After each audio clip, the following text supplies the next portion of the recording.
Hey guys, it's Katie here with Life Mundane and welcome back to my channel. Today I want to share with you guys 10 tips for homeschooling your kids with ADHD. I hope that these 10 tips will be helpful to you, so let's get started. Hi, my name is Katie and welcome to Life in the Mundane. I am a second generation homeschool mom of 6 beautiful kiddos, and on this channel we talk all things resources. I love to share with you resources that are going to help you in your homeschooling and help encourage you in your biblical parenting and how you can utilize those to their fullest potential so that you can make the most of the little moments. The first thing we want to do is we want to provide an ADHD-friendly atmosphere for our children to learn, which means we need to cut down on the visual clutter. Yes, the fun posters, the colorful different pieces of artwork, and all the fun supplies can be really fun and exciting for you in a homeschool space, but it can also be very visually distracting for our kids with ADHD. So trying to cut down on that clutter or having those visual beautiful things be in one area that's not necessarily their work area may be a good solution. Also with this, visual clutter can also just be actual clutter in the room. So making sure the areas where your children are doing their schoolwork are pretty simple and more minimalistic, even if the whole house is not like that, just that room or that space can be very helpful to keep them focused and on track. Number 2, we can start out our day or specific times when we're going to be doing a lot of sitting and listening by incorporating movement. So for us, we do our morning basket time first thing in the morning. That requires doing Bible and read alouds and lots of things like that where there's a lot of sitting involved. With that, I have found it incredibly helpful to have 10 to 15 minutes of movement time prior to that sit down time. It really helps my kids to get out the wiggles, to focus a little bit better. This can be done through doing just simple stretches and exercises. This can be done by doing YouTube videos or by going for a walk, whatever works for you and your family, but getting a little bit of movement in before sitting down can be really helpful. The third thing is providing fidgets. We have a basket of fidgets on our shelf that are available to our kids at any point during the day. There's a wide variation of fidgets from things like poppers to fidget spinners to cubes that bend and twist, any of those things. My kids know that they are allowed to go get that during any point during the day if it will help them listen, as long as they are not being distracting with what they are fidgeting with. I'll post links to a few of my favorite fidgets down in the description below. Number 4 is to provide a brain dumping book for your child. So as somebody myself who has ADHD, I know there are a lot of thoughts going around in our heads at all times, and we're really being torn in a lot of directions.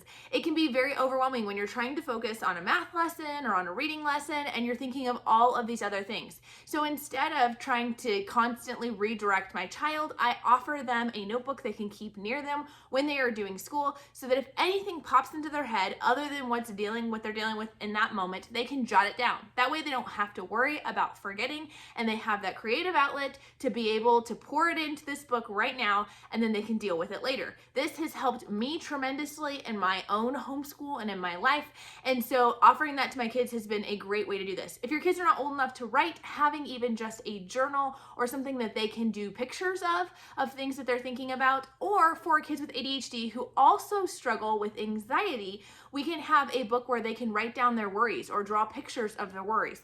After the lesson, we can take the book out again, we can talk about it, we can deal with those things after the lesson's over instead of as they come up. Number 5 is taking lots of movement breaks. So this could be a wide variation of things. We like to take dance breaks when our kids are feeling particularly fidgety or they can just really having trouble focusing. Sometimes I'll be like, okay, let's read this section of reading and then we're gonna stop, we're gonna dance to one song, and then we're gonna come back to our lesson. It might also be doing things like having regular times where the whole family stops what they're doing and does stretches or does other kinds of movement activities, maybe some jumping jacks or something.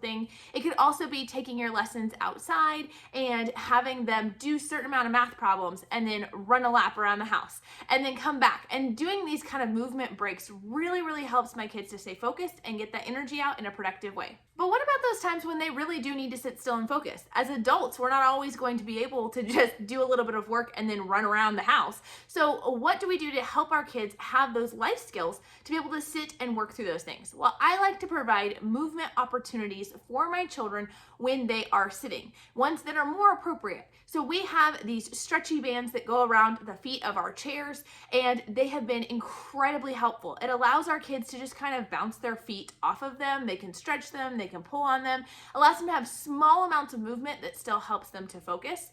Also, getting your child a chair that swivels maybe a little bit might be something that's good. There are movement seats that you can get that are like inflatable seats that give just a little bit of wiggling when you're in your chair, or consider one of the round like yoga ball chairs that you can get for your child. These are all good things that they can move into the workforce or into adulthood that allows them to get in a little bit of that movement but still be able to sit still and complete a task. Is to think outside the box when it comes down to cutting down distractions around them.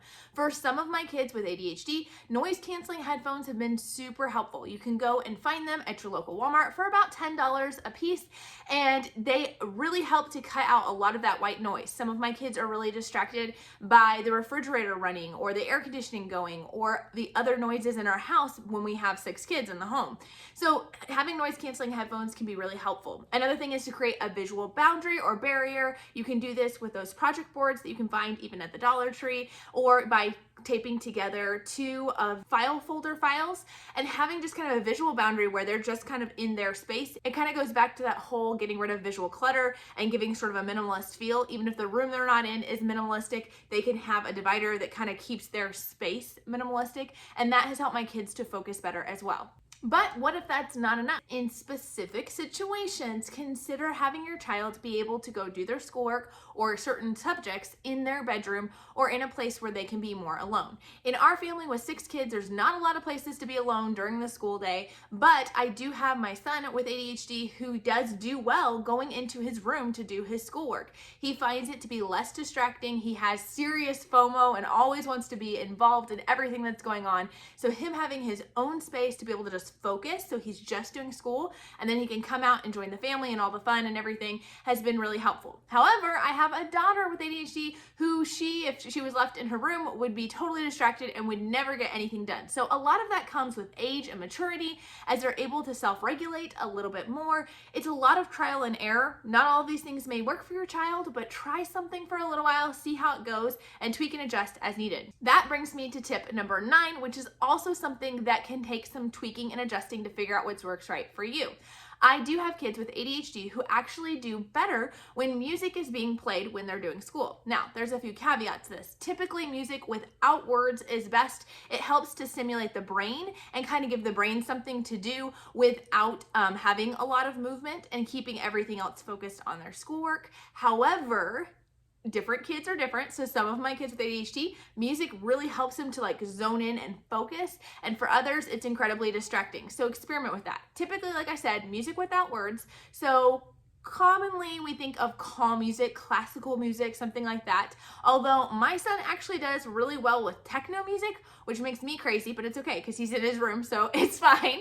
But it just has that beat and that rhythm to it, no lyrics, no nothing else, and it really helps him to focus. So play around with that, see if that might be a tool that might be helpful for you and your child. And number 10 is probably the most obvious, but it is incredibly helpful, and that is to have a checklist for your child. Keeping them focused on the school tasks that they need to get done for the day, having a checklist for them, whether it's a written checklist or a visual checklist, having an ability to check off what they've done or to move. I've done Velcro checklists before where they have to move one item to the next when they are finished. It gives them a visual of where they are at. It keeps from being distracted and them touching on everything and not completing anything.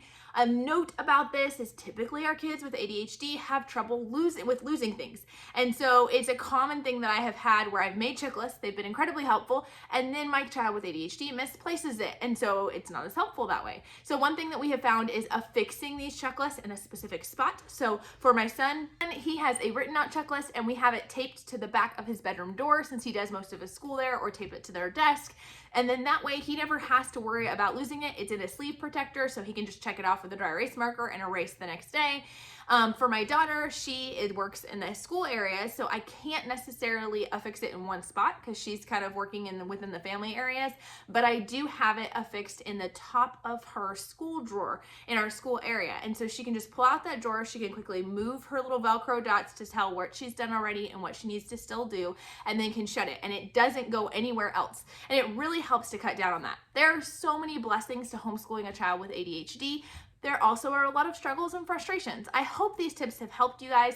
I am thinking about doing a video as well on 10 tips for a homeschool mom who has ADHD, because I do struggle with that myself as well. And there are many tools and tips that I have used to actually make it where I can homeschool better. I can kind of harness those powers, so to speak. So if you guys would like to see that, please drop that down in the comments below, and stay tuned and subscribe so you don't miss out on any new videos. We'll talk to you soon. Bye.